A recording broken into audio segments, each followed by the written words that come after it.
Semaglutide is the largest generic opportunity of this decade, and the most common reason a semaglutide filing will fail has nothing to do with the patent, the plant, or the price.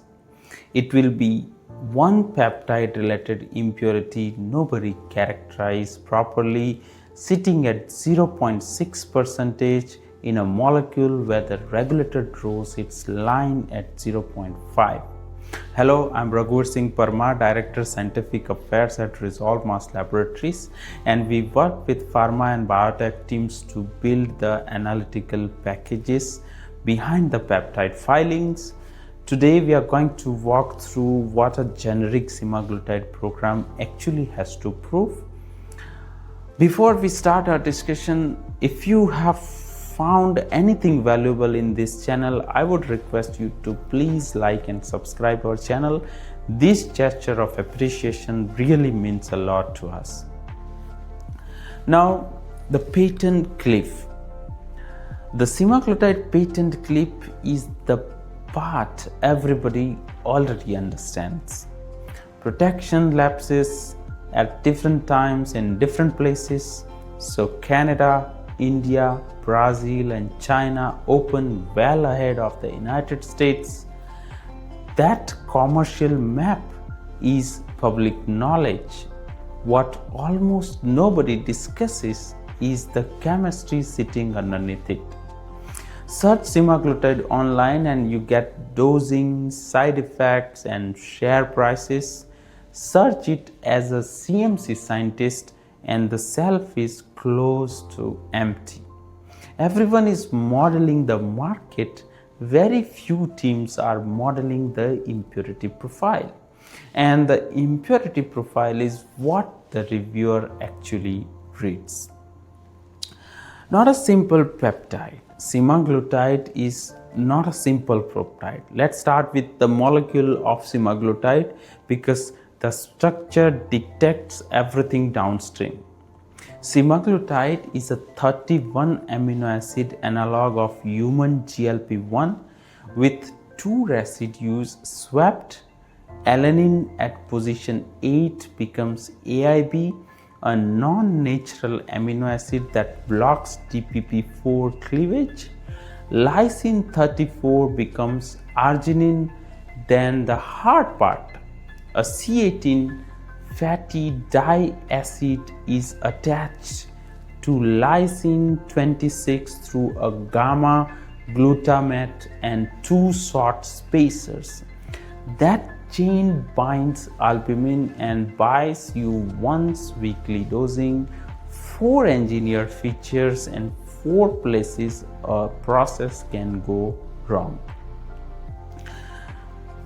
Here is what makes generic semaglutide different from generic tablet. The reference product is made recombinantly. The peptide backbone is expressed in yeast, then acylated chemically. Most generic entrants will not do that. They will use solid phase synthesis or a hybrid route. Same sequence, same molecule on paper, completely different impurity population. A recombinant process hands you host-related and truncation impurities. A synthetic process hands you deletion sequences, D-amino acid, epimers, and acylation on the long glycine, wrong glycine. So the innovator's specification is not yours to copy. You are making your own impurities and you have to own them. So what does the regulator mean by sameness? A 31 residue backbone keeps synthetic semaglutide a drug, not a biologic. So the ANDA door is open.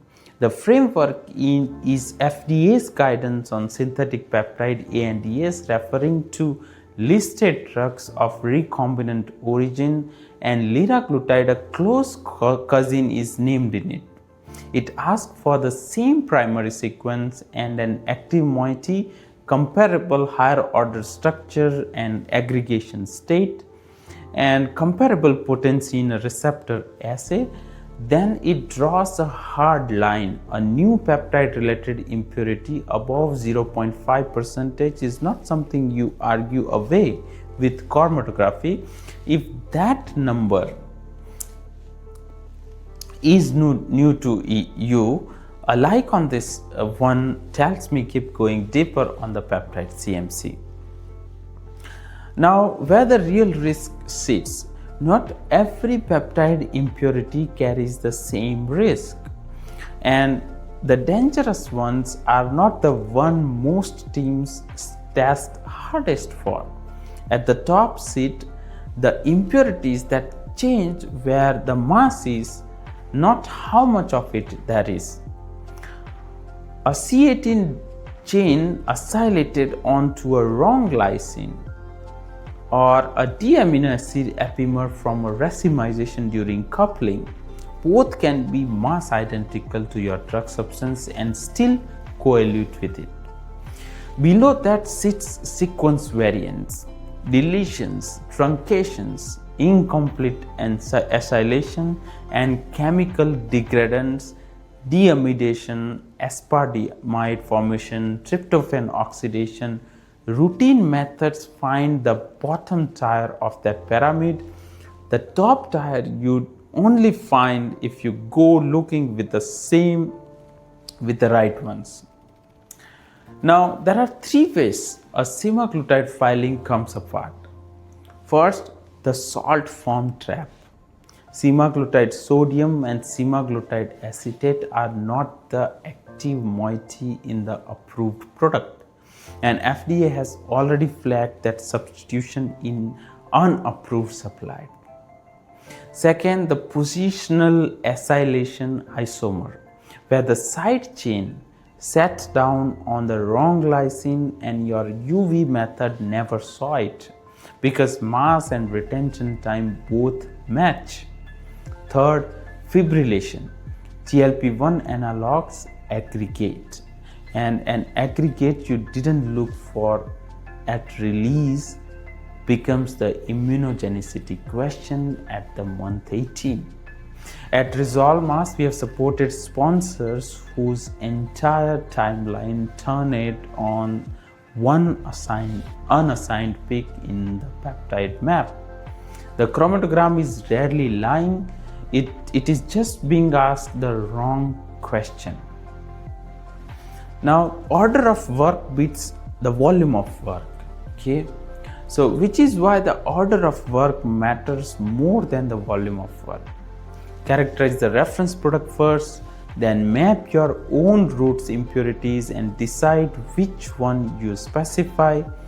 Then build a comparative package, orthogonal UHPLC, high resolution mass spec with peptide mapping to localize the acylation site, chiral amino acid analysis for epimers, size exclusion for aggregates, and a cell-based potency assay. Then the device, because the pen is part of the sameness argument and human factors work is not optional. Only then write the story.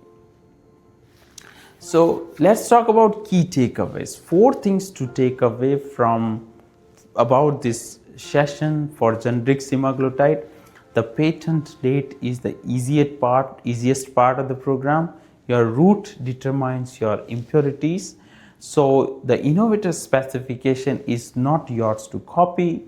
0.5% is the number that governs new peptide related impurities, and the pen is part of the filing, not an afterthought. If you're building a semaglutide ANDA or 505(b)(2) or any other program, you want a CRO or CDMO partner that treats comparative characterization, Resolve Mass Laboratories supports pharma and biotech teams from reference product characterization through response to the efficiencies. Thank you so much for watching this video till the end. Before you go, I want you to do 3 quick things. Number 1, subscribe this channel so that we can provide you more and more valuable pharma insights, expert tips and industry updates. Number 2, please comment your feedback and let us know what did we do wrong and what can we do right, because the more you give us the feedback, the better we'll be able to make the videos for you. And number 3, share this video to at least one person who would find it useful. You never know who is stuck on this kind of problems right now. I'll see you in the next time. Until then, goodbye for now.